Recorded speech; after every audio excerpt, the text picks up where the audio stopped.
പ്രിയമുള്ളവരെ, അഹല്യാമോക്ഷം എന്ന ദൗത്യം നിറവേറ്റിയതിനു ശേഷം രാമലക്ഷ്മണന്മാര് വിശ്വാമിത്ര മഹർഷിയുടെ കൂടെ ജനക മഹാരാജാവിന്റെ മിഥില രാജ്യത്തേക്കുള്ള യാത്ര തുടരുകയാണ്. അങ്ങനെ കുറെ ദൂരം കൂടി ഇവർ യാത്ര ചെയ്ത് മിഥില രാജ്യത്തെത്തി. അവിടെ ജനകന്റെ കൊട്ടാരത്തിലും എത്തി. ഇവരെ കണ്ട വിശ്വാമിത്ര മഹർഷിയുടെ കൂടെ വളരെ തേജസ്വികളായ 2 കുമാരന്മാരെ കണ്ട് ജനക മഹാരാജാവ് അത്ഭുതത്തോടെ അങ്ങനെ നോക്കി. ഇവരാരായിരിക്കും, എവിടുന്നായിരിക്കും ഇവർ വരുന്നത് എന്നൊക്കെ ചിന്തിക്കുന്ന സമയത്ത് വിശ്വാമിത്ര മഹർഷി രാമലക്ഷ്മണന്മാരെ ജനകന് പരിചയപ്പെടുത്തി കൊടുക്കുന്നു. ഇവര് അയോധ്യ രാജ്യത്തെ ദശരഥ മഹാരാജാവിന്റെ പുത്രന്മാരാണ് രാമനും ലക്ഷ്മണനും. ഇവരെ ഞാൻ എൻ്റെ യാഗരക്ഷയ്ക്കായി വനത്തിലേക്ക് കൂട്ടിക്കൊണ്ടു പോയതായിരുന്നു. അതിനുശേഷം ഇവരെ ഞാൻ തിരിച്ച് അയോധ്യയ്ക്ക് കൊണ്ടുപോവുകയാണ്. അപ്പൊ പോകുന്ന വഴി ഇവിടുത്തെ ത്രയംബകം വില്ലിനെ പറ്റി കേട്ടറിഞ്ഞു ഒന്ന് അത് കണ്ടുപോകാനായി ഇവിടെ കയറിയതാണ് എന്നറിയിക്കുന്നു. ഇത് കേൾക്കുമ്പോൾ തന്നെ ജനക മഹാരാജാവിന്റെ മനസ്സിൽ ഒരാഗ്രഹം തോന്നി, ഈ രാമനായിരിക്കണേ ഈ ത്രയംബകം വില്ല് ഒടിക്കുന്നതെന്ന്. അത്രയ്ക്ക് തേജസ്വിയായിരുന്നു രാമനെന്നാണ്. ഉടനെ തന്നെ ഇവരെ സ്വീകരിച്ചിരുത്തിയതിനു ശേഷം ജനക മഹാരാജാവ് ത്രയംബകം വില്ലിനെ പറ്റി ഇവരോട് പറയുന്നു. അതായത് വർഷങ്ങൾക്ക് മുൻപ് ഭഗവാൻ മഹേശ്വരൻ കനിഞ്ഞ് അനുഗ്രഹിച്ച് എനിക്ക് തന്ന വില്ലാണിത്. ഇത് ഞാൻ വർഷങ്ങളായി പൂജിച്ചു വരികയായിരുന്നു. എന്നാൽ എനിക്ക് ഇതിന്റെ പേരിലൊരു നിശ്ചയമുണ്ട്. അതായത് ഈ വില്ലെടുത്ത് കുലച്ച് ഇത് ഒടിക്കുന്നയാളിന് മാത്രമേ എൻ്റെ പുത്രി സീതയെ ഞാൻ വിവാഹം ചെയ്തു കൊടുക്കുകയുള്ളൂ എന്ന്. ഇത് കേട്ട രാമൻ വില്ല് കാണാൻ ഒരു ആഗ്രഹം പ്രകടിപ്പിക്കുന്നു. ഉടനെ തന്നെ രാജാവ് ഭടന്മാരോട് ആജ്ഞാപിക്കുന്നു വില്ല് വേദിയിലേക്ക് കൊണ്ടുവരാൻ. 5000 ഭടന്മാര് ചേർന്നാണ് ഈ വില്ല് ഉയർത്തിക്കൊണ്ടുവന്ന് വേദിയിൽ വെച്ചതെന്നാണ്. 5000 ഭടന്മാര് ചേർന്നൊക്കെ പറയുമ്പോൾ നമുക്ക് ഊഹിക്കാമല്ലോ ആ വില്ല് എന്ത്, അതിന്റെ വലിപ്പം, ഘനം, അതിന്റെ മഹത്വം എല്ലാം എത്ര വലുതാണെന്ന്. എന്തായാലും വില്ല് കൊണ്ടുവന്ന് വെച്ചു. രാമൻ വില്ലിനെ നന്നായി നോക്കി കണ്ടു. അതിനുശേഷം മഹർഷിയുടെ മുഖത്തേക്ക് അനുവാദം എന്ന രൂപത്തിൽ ചോദ്യ രൂപേണ വില്ലെടുക്കാമോ, കുലയ്ക്കാമോ, ഒടിക്കാമോ എന്നൊക്കെയുള്ള ചോദ്യങ്ങൾ ആയിട്ട് ഒരു നോട്ടം. ഇത് മനസ്സിലാക്കിയ മഹർഷി നിനക്ക് ഇഷ്ടമുള്ളത് ചെയ്തോളൂ എന്ന അനുവാദവും കൊടുത്തു. മഹർഷിയുടെ അനുവാദം കിട്ടിയ ഉടനെ രാമൻ ആദ്യം വില്ലിനെ നമസ്കരിക്കുന്നു, പിന്നീട് മഹർഷിയെയും നമസ്കരിച്ചു. അതിനുശേഷം വില്ല് പതുക്കെ പൊക്കി വലത് കൈയിൽ നിന്ന് വില്ല് ഇടത് കൈയിലേക്ക് മാറ്റി ഞാണ് കെട്ടി അമ്പെടുത്ത് വില്ല് കുലച്ചു, പിന്നെ ഒടിച്ചു. ത്രയംബകം വില്ല് ഒടിച്ചു രാമൻ. ത്രയംബകം വില്ല് ഒടിഞ്ഞ ശബ്ദം ഇടിവെട്ട് പോലെയായിരുന്നു എന്നാണ്.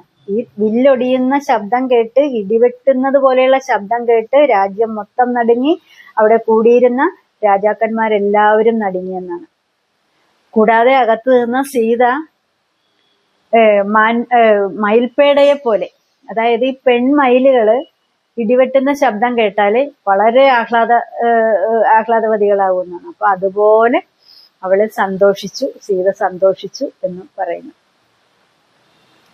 അങ്ങനെ വില്ലൊടിച്ചുവല്ലോ. അപ്പൊ പിന്നീട് എന്താണ്, പിന്നീട് ഇവരുടെ വിവാഹമല്ലേ.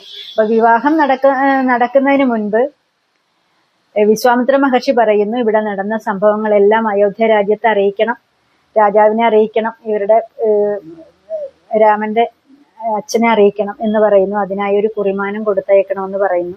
ഉടനെ തന്നെ ജനക മഹാരാജാവ് എല്ലാ വിവരങ്ങളും വിശദമായി എഴുതിക്കൊണ്ട് ഒരു കുറിമാനം അയോധ്യയ്ക്ക് വിടുന്നു. അയോധ്യയിൽ അത് കിട്ടിയ ഉടനെ തന്നെ ദശരഥ മഹാരാജാവിന് ഇത് വായിച്ച് വളരെ സന്തോഷമായി. രാജാവ് കുലഗുരുവിനോടും രാജ്ഞിമാരോടും ഒക്കെ ഈ വിവരം പറഞ്ഞു. എല്ലാവരും സന്തോഷിച്ചു. ഒട്ടും സമയം കളയാതെ തന്നെ മഹാരാജാവും രാജ്ഞിമാരും പരിവാരങ്ങളും കുലഗുരു വസിഷ്ഠ മഹർഷിയും എല്ലാവരും ചേർന്ന് അവര് അയോധ്യക്കല്ല മിഥിലയിലേക്ക് ജനക രാജാവിന്റെ രാജ്യത്തേക്ക് പുറപ്പെട്ടു വിവാഹത്തിനായി. അങ്ങനെ അവര് സഞ്ചരിച്ച് മിഥിലയിലെത്തി, രാജകൊട്ടാരത്തിലും എത്തി. അപ്പൊ ദശരഥ മഹാരാജാവിനെയും പരിവാരങ്ങളെയും കണ്ട് ജനക മഹാരാജാവ് ഒത്തിരി സന്തോഷിച്ച് അവരെ സ്വീകരിച്ചു. അപ്പോഴാണ് ജനക മഹാരാജാവിന്റെ ശ്രദ്ധയിൽപ്പെട്ടത് ദശരഥന്റെ മറ്റു 2 ആൺമക്കളെ, ഭരതനെയും ശത്രുഘ്നെയും. വളരെ തേജസ്വികളായി അവരും കാണപ്പെട്ടു. അന്നേരം ജനകരാജാവിന് മനസ്സിലായി ദശരഥന് 4 പുത്രന്മാരുണ്ടെന്ന്. ഉടനെ തന്നെ ദശരഥനോട് ചോദിക്കുകയാണ്, താങ്കൾക്ക് 4 പുത്രന്മാരാണല്ലേ, എനിക്കും 4 പുത്രിമാരാണുള്ളത്. അങ്ങനെയെങ്കിൽ നമുക്ക് ഇവരെ തമ്മിൽ വിവാഹം കഴിപ്പിച്ചുകൂടെ? ഇനി പുറത്ത് എവിടെയെങ്കിലും അന്വേഷിക്കേണ്ട കാര്യമില്ലല്ലോ എന്ന് പറയുന്നു. ഇത് കേട്ട ദശരഥ രാജാവിന് വളരെ സന്തോഷമായി. അദ്ദേഹം സമ്മതിക്കുന്നു. ജനക മഹാരാജാവിന്റെ 4 പുത്രിമാരെന്ന് പറയുമ്പോൾ ആദ്യ പുത്രിയെ നമുക്കറിയാം, ഉഴവുചാലിൽ നിന്ന് കിട്ടിയ സീത. രണ്ടാമത് അതിനുശേഷം ഈ ജനകന്റെ ഭാര്യ ഗർഭവതിയായി പ്രസവിക്കുന്ന ഒരു പെൺകുഞ്ഞിനെ, അതാണ് ഊർമിള. പിന്നെയും 2 പെൺമക്കളുടെ കാര്യം പറയുന്നുണ്ട്. അത് ജനക മഹാരാജാവിന്റെ സഹോദരൻ, അനുജനാണ്. അദ്ദേഹം ശതാനന്ദൻ എന്നാണ് അദ്ദേഹത്തിന്റെ പേര്. അദ്ദേഹത്തിന്റെ പുത്രിമാരാണ് മാണ്ഡവിയും ശ്രുതകീർത്തിയും. അങ്ങനെ ഈ 4 പുത്രിമാര്. അപ്പോ രാമൻ സീതയെയും, ലക്ഷ്മണൻ ഊർമിളയെയും, ഭരതൻ മാണ്ഡവിയെയും, ശത്രുഘ്നൻ ശ്രുതകീർത്തിയെയും വിവാഹം ചെയ്യാൻ തീരുമാനം ആയി. ഉടനെ തന്നെ രാജാവ് വിവാഹത്തിനുള്ള എല്ലാ ഒരുക്കങ്ങളും നടത്തി ആഘോഷമായി ആർഭാടമായി ഇവരുടെ വിവാഹവും നടത്തുന്നു. വിവാഹം കഴിഞ്ഞ പിന്നെ അടുത്തത് വധൂവരന്മാര് വരന്റെ രാജ്യത്തേക്ക് പോവുക, വീട്ടിലേക്ക് പോവുക, കൊട്ടാരത്തിലേക്ക് പോവുക എന്നുള്ളതാണല്ലോ. അപ്പൊ അതിനു വേണ്ടുന്ന എല്ലാ ഒരുക്കങ്ങളും ജനക മഹാരാജാവ് നടത്തി.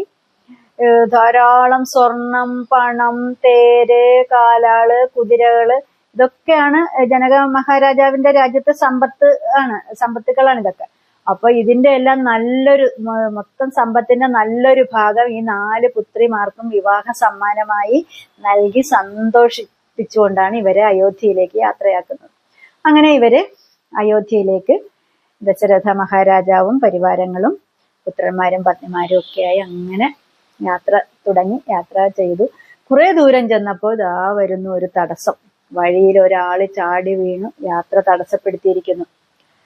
അതാരായിരുന്നു? അത് പരശുരാമനായിരുന്നു. ഇദ്ദേഹം ഒരു ക്ഷത്രിയ വിരോധിയാണ്.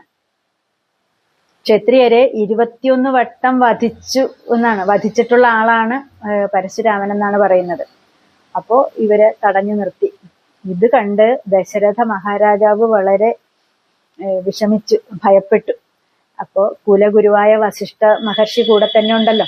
അദ്ദേഹം രാജാവിന്റെ ചെവിയിൽ പറഞ്ഞു, ഒന്നുകൊണ്ടും ഭയപ്പെടേണ്ട, ഇപ്പോ ചെറിയ ഒരു പ്രശ്നങ്ങളൊക്കെ ഇവിടെ നടക്കും, പക്ഷെ അത് നമ്മുടെ രാമൻ തരണം ചെയ്യും. അതിനുശേഷം നമുക്ക് സന്തോഷത്തോടെ സുരക്ഷിതമായി തന്നെ യാത്ര ചെയ്യാനാകും. അതുകൊണ്ട് സമാധാനമായി ഇരിക്കൂ എന്ന് പറയുന്നു രാജാവിനോട്. എന്നാലും രാജാവ് തേരിൽ നിന്ന് ഇറങ്ങി വന്ന് പരശുരാമനെ വണങ്ങി. എന്നിട്ട് പറയുന്നു, അങ്ങ് ഞങ്ങളെ പോകാൻ അനുവദിക്കണം. ഞാൻ ദശരഥ മഹാരാജാവാണ് അയോധ്യ രാജ്യത്തെ. എന്റെ പുത്രന്മാരുടെ വിവാഹം കഴിഞ്ഞ് ഞങ്ങള് വരികയാണ്. മിഥില രാജ്യത്തെ ജനക മഹാരാജാവിന്റെ പുത്രി സീതയെയാണ് എന്റെ മകൻ രാമൻ വിവാഹം കഴിച്ചത്. അവിടുത്തെ അത്ഭുത വില്ല്, ത്രയംബകം വില്ല് ഒടിച്ചാണ് സീതയെ എന്റെ മകൻ രാമൻ വിവാഹം കഴിച്ചത്. മറ്റ് 3 പുത്രന്മാരും ജനകന്റെ തന്നെ 3 പുത്രിമാരെ വിവാഹം കഴിച്ച് വരികയാണ്. ജനകരാജ്യത്തെ പുത്രിമാരെ തന്നെ വിവാഹം കഴിച്ച് വരികയാണ്. ഞങ്ങളുടെ ഈ സന്തോഷയാത്ര തടസ്സപ്പെടുത്തരുത്, ഞങ്ങൾ പോകാൻ അനുവദിക്കണമെന്ന് പറയുന്നു. ഇത് കേട്ടപ്പോ പരശുരാമൻ ഒന്നുകൂടി കോപം കൂടി. കാര്യം പുള്ളി ക്ഷത്രിയ വിരോധിയാണ് എന്നുള്ളത് ഒരു കാര്യം, പിന്നെ രാമൻ എന്നുള്ള പേര് കേട്ടപ്പോ എന്നെ കൂടാതെ മറ്റൊരു രാമനോ, എന്നാൽ അവനോട് ഇറങ്ങി വരാൻ പറയൂ എന്നാണ് പറയുന്നത്.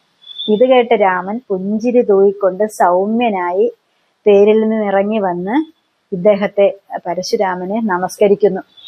എന്നിട്ട് പറയുന്നു, അങ്ങ് ഒരു മഹാനുഭാവനല്ലേ, ഒരു പ്രൗഢാത്മാവല്ലേ, ഞാനൊരു വെറും കുമാരനല്ലേ, ഞാൻ ക്ഷത്രിയനാണ്, എന്നാലും ഞാനൊരു കുമാരനല്ലേ, എന്നോട് ഇത്രയ്ക്ക് കാർക്കശ്യം വേണോ?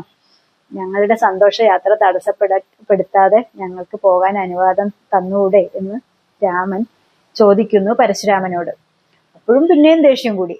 നീ മിഥില രാജ്യത്തെ ശൈവചാപം, അതായത് ശിവദത്തമായ വില്ലാണല്ലോ ത്രയംബകം വില്ല്, അത് ഒടിച്ചിട്ട് വരുന്ന ആളല്ലേ, എന്നാൽ എന്റെ കയ്യിലുമുണ്ട് ഒരു ചാപം, അതായത് വൈഷ്ണചാപം എന്നാണ് ഇദ്ദേഹം പറയുന്നത്. വൈഷ്ണചാപം എന്ന് പറയുമ്പോൾ വിഷ്ണു ഭഗവാൻ കൊടുത്തതാണെന്ന് നമുക്ക് ഊഹിക്കാം. അപ്പൊ ഈ വില്ല് കൂടി നീ ഒടിക്കൂ, ഇതൊടിച്ചാൽ നിനക്ക് കടന്നു പോകാം, അല്ലെങ്കിൽ നിന്നെ ഞാൻ കൊല്ലും. ഇതാണ് ഇദ്ദേഹത്തിന്റെ നിലപാട്. ഇത് കേട്ട രാമൻ പിന്നെയും പുഞ്ചിരി തൂകി വണങ്ങിക്കൊണ്ട് പറയുന്നു, അങ്ങനെപ്പോലുള്ള ഒരു മഹാത്മാവിനോട് യുദ്ധം ചെയ്യാൻ എനിക്ക് യാതൊരു താല്പര്യവുമില്ല. പക്ഷെ എന്ത് ചെയ്യട്ടെ, ഞാനിപ്പോ നിർബന്ധിതനായിരിക്കുന്നു യുദ്ധം ചെയ്യാൻ. കാരണം ഞാനൊരു ക്ഷത്രിയനാണ്. ഒരു വെല്ലുവിളി എവിടെ നിന്നുണ്ടായാലും അത് സ്വീകരിക്കുക എന്നുള്ളത് ഒരു ക്ഷത്രിയ ധർമ്മമാണ്. അതുകൊണ്ട് ഞാൻ അങ്ങയോട് യുദ്ധം ചെയ്യാൻ തയ്യാറാണ് എന്ന് പറയുകയും ആവനാഴിയിൽ നിന്ന് ഒരു അമ്പെടുക്കുകയും ചെയ്യുന്നു രാമൻ. എന്നിട്ട് ചോദിക്കുന്നു, അങ്ങ് തന്നെ എനിക്ക് പറഞ്ഞു തരണം ഈ അമ്പ് ഞാൻ എങ്ങോട്ടാണ് തൊടുത്തു വിടേണ്ടതെന്ന്. അതായത് ഈ അമ്പിന്റെ ലക്ഷ്യസ്ഥാനം ഏതെന്ന് അങ്ങ് തന്നെ പറഞ്ഞു തരണം. കാരണം ഈ അമ്പ് ഞാൻ തൊടുത്തു വിട്ടാൽ അത് ലക്ഷ്യം കാണാതെ തിരിച്ചു വരില്ല. അതുകൊണ്ട് എനിക്ക് ലക്ഷ്യസ്ഥാനം അങ്ങ് തന്നെ പറഞ്ഞു തരണം എന്ന് രാമൻ പറയുന്നു. രാമന്റെ ഈ വർത്തമാനം കേട്ടതോടെ പരശുരാമന്റെ സകല ശാഠ്യവും കോപവും എല്ലാം അഹന്തയും ഒക്കെ അവിടെ തണുക്കുന്നു. അദ്ദേഹം പിന്നെ രാമനെ പുകഴ്ത്താൻ തുടങ്ങി. അതായത്, ഞാൻ നിന്നെ കാത്തിരിക്കുകയായിരുന്നു, നീ മിടുക്കനാണ്, സത്യത്തിൽ നമ്മൾ രണ്ടുപേരും ഒന്ന് തന്നെയാണ്, അതുകൊണ്ട് നമ്മൾ തമ്മിൽ കലഹിക്കേണ്ട ഒരു ആവശ്യവുമില്ല. ഞാൻ നിന്നെ പരീക്ഷിക്കുകയായിരുന്നു, എന്റെ പരീക്ഷണത്തിൽ നീ വിജയിച്ചിരിക്കുന്നു. അതുകൊണ്ട് ഞാൻ എൻ്റെ ഈ ജന്മം കൊണ്ട് നേടിയ സർവ പുണ്യങ്ങളും നിനക്കായി സമർപ്പിക്കുന്നു. നീ പോയി സുഖമായി ജീവിക്കൂ, സന്തോഷമായി പൊയ്ക്കോളൂ എന്ന് പറഞ്ഞിട്ട് ഇവരെ യാത്രയാക്കുകയും പരശുരാമൻ പിന്നെ തപസ് ചെയ്യാനായി പോയി എന്നുമാണ്. അദ്ദേഹം ചിരഞ്ജീവിയാണെന്നും ഒക്കെ നമ്മൾ കേട്ടിട്ടുണ്ട്, മരണമില്ലാത്തയാളെന്ന്. അങ്ങനെ പരശുരാമൻ പോയി. പിന്നീട് ഇവര് വിവാഹയാത്ര അങ്ങനെ ആഘോഷമായി പുറപ്പെട്ടു അയോധ്യയിലേക്ക്. അങ്ങനെ അയോധ്യയിൽ ചെന്നെത്തി. അവിടെ അയോധ്യയിൽ എത്തിക്കഴിഞ്ഞ് പിന്നെ ഇവര് മഹാരാജാവും പത്നിമാരും 4 പുത്രന്മാരും അവരുടെ പത്നിമാരും ചേർന്ന് സന്തോഷമായി 12 വർഷം ജീവിച്ചു എന്നാണ് അയോധ്യയിൽ. ആ 12 വർഷത്തെ ജീവിതത്തിന് ശേഷമാണ് ദശരഥ മഹാരാജാവ് സ്ഥാനമൊഴിഞ്ഞ് പകരം ശ്രീരാമനെ, മൂത്തപുത്രനായ ശ്രീരാമനെ മഹാരാജാവായി വാഴിക്കാൻ അഭിഷേകം ചെയ്യാൻ വേണ്ടിയുള്ള തീരുമാനം രാജാവ് എടുക്കുകയും അതിന് വേണ്ടുന്ന ഒരുക്കങ്ങളൊക്കെ നടത്തുകയും ചെയ്തത്. അതിനിടയിൽ മറ്റ് ചില സംഭവങ്ങളൊക്കെ ഉണ്ടാകുന്നുണ്ടല്ലോ. അപ്പൊ ആ സംഭവങ്ങൾ നമുക്കിനി അടുത്ത ദിവസം കേൾക്കാം. നന്ദി, നമസ്കാരം.